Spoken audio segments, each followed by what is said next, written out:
Study blog education YouTube channel पर आप सभी का स्वागत है। हम सीटेट 2021 के लिए तैयारी कर रहे हैं, जो कि हमारा दिसंबर में होने वाला है। और बेसिकली ये जो वीडियोस हैं ये पेपर 2 सोशल साइंस, जिनका भी टीचिंग सब्जेक्ट है एसएसटी या सोशल साइंस या सोशल स्टडीज़, उनके लिए ये वीडियोस आ रही हैं हमारे चैनल पर।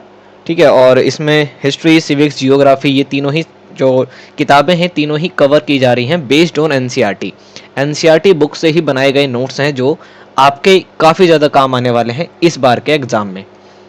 और हमने पहले भी वीडियो बना रखी है, आप उसको भी देख सकते हैं। अगर आपको वहाँ से पढ़ना अच्छा लगे तो आप वहाँ से भी पढ़ सकते हैं, दोनों जगह से पढ़ेंगे तो और बढ़िया रहेगा। तो पहली वीडियोस भी हैं प्लेलिस्ट के अंदर, आप चेक करिएगा उनको, वहाँ पर आपको मिल जाएंगी। तो वहाँ से भी पढ़ सकते हैं और यहाँ से भी पढ़ सकते हैं, कोई दिक्कत नहीं है। कंटेंट बहुत है आपके लिए, अब आपका कितना मन है पढ़ने में, बस वो आपके ऊपर देखना है। ठीक है, तो ये वीडियो नंबर 10, चैप्टर 10, लेसन 10, कुछ भी कह सकते हैं इसको आप। बाईलिंगुअल है, इंग्लिश और हिंदी दोनों ही इसमें एक साथ मिलेंगी आपको, जिससे दोनों ही मीडियम के बच्चे जो है इसको पढ़ सकें, दोनों के ही समझ में आए। तो ट्रांसलेटेड चीज़ें हैं तो काम आएंगी दोनों के। ठीक है, तो चलिए शुरू करते हैं। लेकिन उससे पहले अगर लाइक शेयर नहीं किया है तो लाइक कर दीजिएगा, शेयर कर दीजिएगा वीडियो को, और चैनल को सब्सक्राइब करिएगा अगर आपने अभी तक सब्सक्राइब नहीं किया है तो, और बेल आइकन को ऑन करिएगा अगर आपने बेल आइकन को ऑन नहीं किया है, भूल गए हैं सब्सक्राइब करने के बाद तो, क्योंकि वीडियोस की नोटिफिकेशन आपको उसके बाद ही मिल पाएगी। चलते हैं सीधा टॉपिक की तरफ। तो पॉइंट टू पॉइंट है सारी चीज़ें एकदम। ठीक है, तो स्टार्टिंग से आपको देखनी है वीडियोस। अगर आप सीधा इसी वीडियो पर आए हैं तो आप पहले की वीडियो भी देखें, ताकि आपको समझ में आए कि चीज़ें क्या चल रही हैं। तो देखिए, इसके अंदर जो भी पॉइंट्स हैं ये एनसीईआरटी की बुक से ही बनाए गए हैं, सारे पॉइंट्स हैं आपके, काफ़ी ज़्यादा जो है काम आने वाली हैं ये। और इसमें ज़्यादा जो है ब्रीफली चीज़ों को नहीं रखा गया है, क्योंकि एग्जाम से पहले कई बार क्या होता है ना, अगर आप केवल वीडियो भी देख लेंगे तो ईजिली आप एग्जाम देकर के आ जाएंगे। 60 नंबर का क्वेश्चन आएगा आपका एसएसटी में, जिसमें 45 नंबर की पैडोलॉजी होगी और 45 नंबर जो है आपके बुक में से आएंगे। आराम से 60 में से 55 तो आपके जो है ईजिली आ जाएंगे, अगर आप अच्छे से पढ़ रहे हैं तो। ठीक है, तो चलिए देखते हैं। इंग्लिश और हिंदी दोनों ही हैं, दोनों ही बच्चे इसको पढ़ सकते हैं, तो दोनों के साथ ही आप इसको शेयर कर सकते हैं। तो देखिए, पहला पॉइंट क्या है, प्रशस्ति। प्रशस्ति एक वर्ड है, प्रशस्ति का मतलब होता है कुछ, इसको भी हम देखेंगे।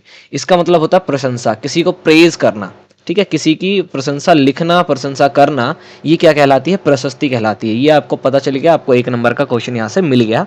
तो प्रशस्ति एक विशेष किस्म का अभिलेख होता है। ठीक है, अभिलेख को क्या कहते हैं, इंस्क्रिप्शंस कहते हैं, जो लिखे हुए होते हैं। तो ये एक राजा के लिए क्या लिखा जाता है, उनकी प्रशस्ति को लिखा जाता है इंस्क्रिप्शन के फॉर्म पर, ताकि उस राजा की प्रशंसा की जाए। अब राजा की प्रशंसा की जाएगी तो उसके जो राजपाट होगा उसकी प्रशंसा की जाएगी, उसने जो युद्ध वगैरह लड़े होंगे उसकी प्रशंसा की जाएगी। तो किसी भी प्रकार की प्रशंसा अगर उसको अभिलेख पर लिखा गया है तो उसको क्या कहते हैं, प्रशस्ति। और प्रशस्ति जो है एक संस्कृत का शब्द है, जिसका मतलब होता है प्रशंसा, प्रेज। ठीक है, ये आपको पता चल गया। दूसरा पॉइंट देखिए, समुद्रगुप्त। समुद्रगुप्त की प्रशस्ति, इसका मतलब क्या है, समुद्रगुप्त की प्रशंसा। एक पता नहीं, एक अभिलेख में लिखी होगी, एक अभिलेख के रूप में इंस्क्रिप्शन के फॉर्म में लिखी गई होगी समुद्रगुप्त की प्रशस्ति को। तो कवि ने इसमें राजा की एक योद्धा, युद्ध को जीतने वाला राजा, विद्वान तथा एक उत्कृष्ट कवि के रूप में भरपूर प्रशंसा की है। समुद्रगुप्त की प्रशस्ति यानी कि समुद्रगुप्त की प्रशंसा के रूप में जो अभिलेख लिखे गए हैं, उसमें कवि ने समुद्रगुप्त को क्या दर्शाया है, तो एक राजा, एक योद्धा। ठीक है, युद्ध को जीतने वाला राजा, विद्वान, समुद्रगुप्त को क्या बोला है, विद्वान, और एक उत्कृष्ट कवि के रूप में जो है उसकी भरपूर प्रशंसा की है। तो समुद्रगुप्त की प्रशस्ति, देखिए सारे ही पॉइंट इंपॉर्टेंट है, ऐसा आप स्किप मत करिए किसी को भी कि भाई एक भी पॉइंट ये छोड़ सकते हैं, नहीं आएगा। सब इंपॉर्टेंट है इसके अंदर, और कई बार मैं वीडियो के अंदर और भी चीजें बता देता हूं, आप उसको भी देखिए ध्यान से। आपको नहीं पता क्वेश्चन कहां से बनेगा, और आप तैयारी अगर नहीं करेंगे, 360 डिग्री अगर पढ़ के आप तैयारी नहीं करेंगे तो एग्जामिनर तो तैयारी कर रहा है। ठीक है ना, तो आप ध्यान से करिएगा इस चीज को। आपको तो सीडीपी भी देखनी पड़ेगी, सीडीपी भी पढ़ोगे आप, इंग्लिश भी, हिंदी भी, हिस्ट्री भी, जियोग्राफी भी, पॉलिटी भी, आपको इतने सारे सब्जेक्ट पढ़ने हैं। लेकिन वहां जो टीचर बैठा हुआ है ना, वो केवल हिस्ट्री का बैठा है, केवल पॉलिटी का बैठा है, केवल जियोग्राफी का बैठा है, तो उसके पास बहुत टाइम है क्वेश्चन बनाने का।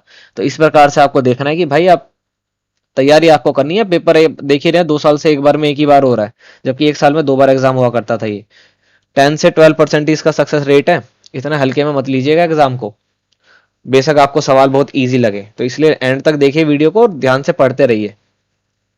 तो समुद्रगुप्त की प्रशस्ति में समुद्रगुप्त को क्या दर्शाया गया है, तो एक राजा के रूप में, एक योद्धा, युद्ध को जीतने वाला, विद्वान और एक उत्कृष्ट कवि के रूप में उसको दिखाया गया है। ठीक है, स्कॉलर पोएट। गुप्त वंश के प्रथम शासक कौन थे? चंद्रगुप्त मौर्य थे। ठीक है, सॉरी, वो तो मौर्य वंश के थे। तो चंद्रगुप्त के गुप्त वंश के जो समुद्रगुप्त, उन्हीं के वंश का आगे का व्यक्ति है। तो गुप्त वंश के प्रथम शासक कौन थे? चंद्रगुप्त। ये ध्यान रखिएगा। इन्होंने महाराजाधिराज, महाराजाधिराज का मतलब होता है महाराजाओं के भी राजा। ठीक है, राजाओं के भी राजा क्या कहलाते हैं? महाराजा। और महाराजाओं के भी राजा क्या कहलाते हैं? महाराजाधिराज। ऐसी उपाधि जो है धारण की थी। बहुत बड़ी बड़ी उपाधियां होती हैं ये। ठीक है, तीसरा पॉइंट है हर्षवर्धन तथा हर्षचरित्र। इससे रिलेटेड आपको एक चीज देखना है। हर्षवर्धन जो है राजा का नाम है और इनके ऊपर जो पुस्तक लिखी गई है वो है हर्षचरित्र। तो हर्षवर्धन ने करीब 1400 साल पहले शासन किया। उनके दरबारी कवि वान भट्ट ने संस्कृत में उनकी जीवनी हर्षचरित्र लिखी। हर्षवर्धन क्या है? एक राजा है। और हर्षचरित्र उनके बारे में एक उनकी बायोग्राफी है, किसने लिखी है? वान भट्ट ने लिखी है। तो हर्षवर्धन ने करीब 1400 साल पहले शासन किया था, एक राजा है ये। और उनके दरबारी कवि थे एक, जिनका नाम था वान भट्ट। इन्होंने संस्कृत में उनकी जीवनी, उनकी बायोग्राफी लिखी है, जिसका नाम है हर्षचरित्र। अब आपको यहां पर सवाल दिख रहा होगा कि हर्षचरित्र जो है वो किसने लिखा है? वान भट्ट जी ने लिखा है। और वो किसके दरबार में काम करते थे? कवि थे बेसिकली। किसके दरबार में थे? तो हर्षवर्धन के दरबार में कवि थे वे। और हर्षचरित्र जो है वो किसकी जीवनी है हर्षचरित्र के अंदर? तो हर्षवर्धन की। इस तरह से सवाल पूछे जाएंगे आपसे, समझे? तो इस तरह से ही ध्यान रखना है आपको। अगला जो पॉइंट है वो है पल्लव, चालुक्य तथा पुलकेशिन द्वितीय। पल्लव वंश, चालुक्य वंश और पुलकेशिन द्वितीय के बारे में बात की जा रही है यहाँ पर।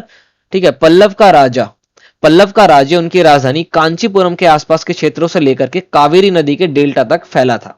पल्लव का जो राज्य था, जो उसकी सीमा थी, वो कहां से कहां तक थी? तो उनकी राजधानी कांचीपुरम से लेकर के उसके आसपास के क्षेत्र को आप कवर करते चलिए, और साथ में कावेरी नदी के डेल्टा तक। तो यहां तक जो है पल्लव का राज्य था। जबकि चालुक्य का जो राज्य था वो कृष्णा और तुंगभद्रा नदियों के बीच में था।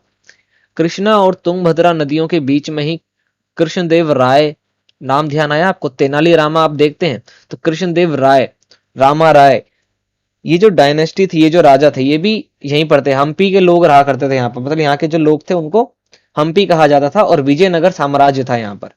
ठीक है, तो ये भी आपको पता चलेगा कि विजयनगर साम्राज्य वो कहां पर था? तो कृष्णा और तुंगभद्रा नदियों के बीच में, दोआब में। ठीक है, कृष्णा और तुंगभद्रा नदी के दोआब में। दोआब मतलब होता है दो नदियों के बीच की जगह को क्या बोलते हैं? दोआब बोलते हैं। दो आब क्या बोलते हैं? दो आब। ठीक है, तो चालुक्य का राज वहीं पर था, कृष्णा और तुंगभद्रा नदियों के बीच में।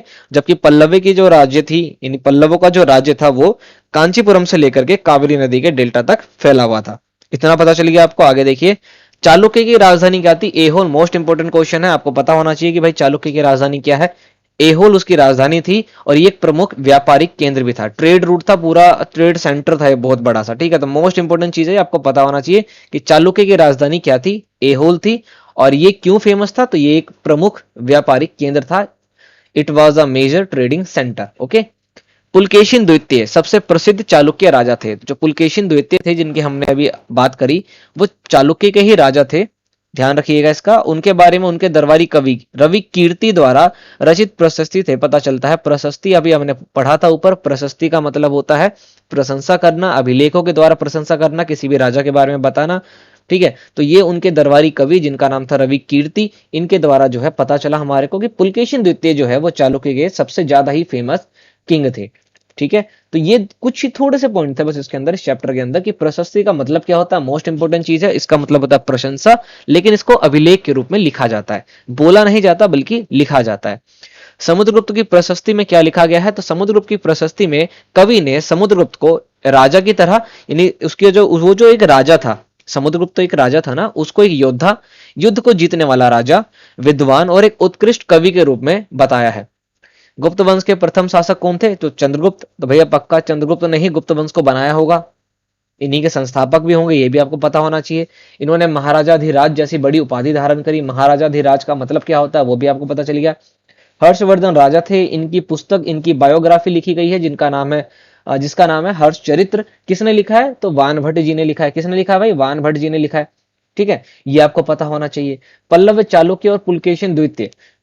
तो पल्लव का राज्य कहां से कहां तक फैला था? तो कांचीपुरम से लेकर के कावेरी नदी के डेल्टा तक फैला था। जबकि चालुक्य का राज कहां तक था?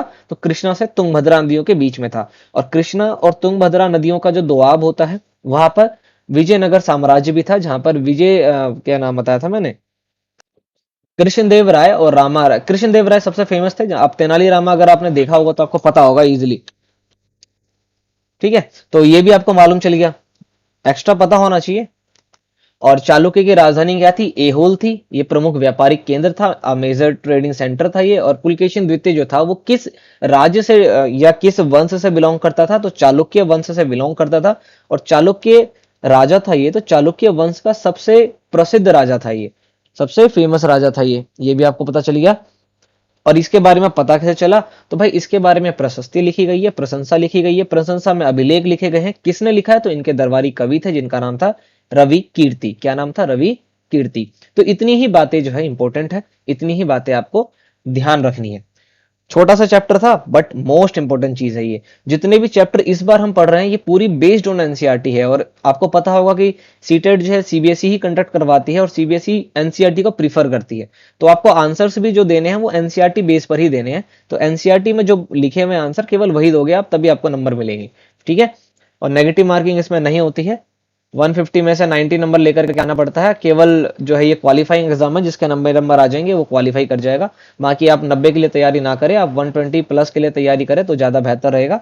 इसमें आपका जो एसएसटी है वो 16 मार्क्स की होंगी। उसके बाद 30 नंबर की पैडोलॉजी पैडोलॉजी होगी, जो सीडीपी वगैरह होती है।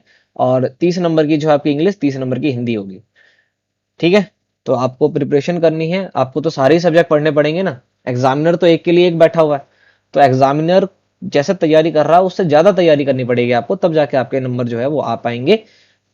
तो 120 प्लस का अगर आप सोच के चलेंगे तब जाकर के आपके 90 95 100 या 120 प्लस आ भी जाए, अगर आपकी तैयारी अच्छी है तो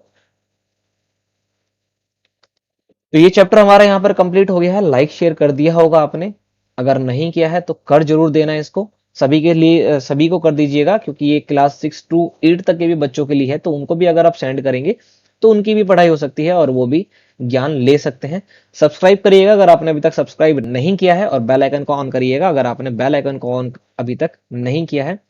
और पीडीएफ पाने के लिए आप हमारे टेलीग्राम चैनल को ज्वाइन कर सकते हैं, जिसका नाम है स्टडी ब्लॉग एडू या स्टडी ब्लॉग एजुकेशन। वहां पर जाइए, हमें ज्वाइन करिए हमारे चैनल को, और आपको वहां पर तरह तरह की पीडीएफ, नोट्स, बुक्स सब कुछ मिल जाएंगी, फ्री ऑफ कॉस्ट मिल जाएंगी, कोई दिक्कत नहीं है। और हम आपसे मिलेंगे फिर नेक्स्ट वीडियो में। ठीक है, तो 10वां चैप्टर था ये हमारा, 10वां पार्ट, 10वां लेसन, कुछ भी कह सकते हैं आप इसको, जिसका नाम था नए साम्राज्य और राज्य, जो कि हमने कंप्लीट कर लिया है। उम्मीद है कि आपको समझ में आया होगा, और समझ में अगर नहीं आया तो आप दोबारा देख लीजिए इसको। ये चैनल पर अवेलेबल है पहले से ही, और आप पहले की भी वीडियोस देख सकते हैं हमारी, जो कि प्लेलिस्ट में आपको देखने को मिलेगा। आपको एंड स्क्रीन पर या फिर यहाँ आई बटन पर देखने को मिल गया होगा अब तक में, तब वहां जाइए, उसमें से भी देख सकते हैं, वहां से भी पढ़ सकते हैं, यहाँ से भी पढ़ सकते हैं। आपकी तैयारी है, आपके हाथों में है, जैसा आप करेंगे आपको वैसे ही नंबर मिलेंगे। हम मिलेंगे आपसे नेक्स्ट वीडियो में नए टॉपिक के साथ, तब तक के लिए जय हिंद।